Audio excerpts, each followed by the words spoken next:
xibaar yu wér te wóor ca tàng ba abonnez-vous pour ngeen di mën di jot suñuy vidéo. dal leen ak jàmm seen chaîne bi di Buzz 221 HD. société bi di SOGEPA di benn ci direction yi nga xam ne état bu Sénégal ñoom ñoo ko daal di moom te ñooñee lu leen tax a jug moom mooy ñu daal di saytu bépp moomeel bi nga xam ne patrimoine bâti de l'état la. daal di nañuy jël ndogal daal di xamal 52 familles yuy yeewoo cité Faye Sall que ne fii ak mois d'août nañ daal di bàyyeekoo ci kër yi daal di nekk ndax kër yooyee état bu Sénégal moom moo ko daal di moom. coo loolee nu mu demee moom mooy que ne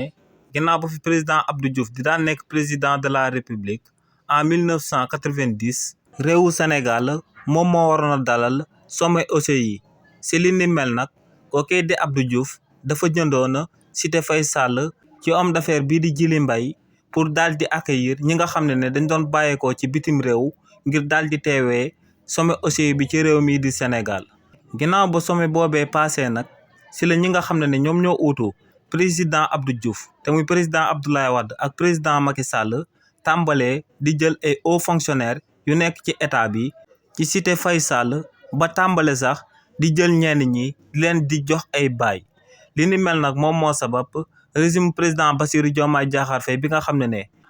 jubal jubanti lañ daal di oote ñooñee à travers seen société bii di SOGEPA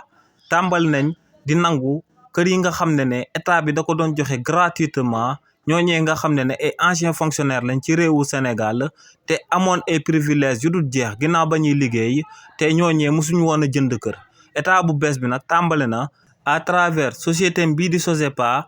daal di xamal 52 familles yu fa daal di nekk que ne fii ak mois d'août nañ daal di jugee seen kër yi ndax ci kër yooyee ñu daal di logé moomeelu état bu Sénégal la.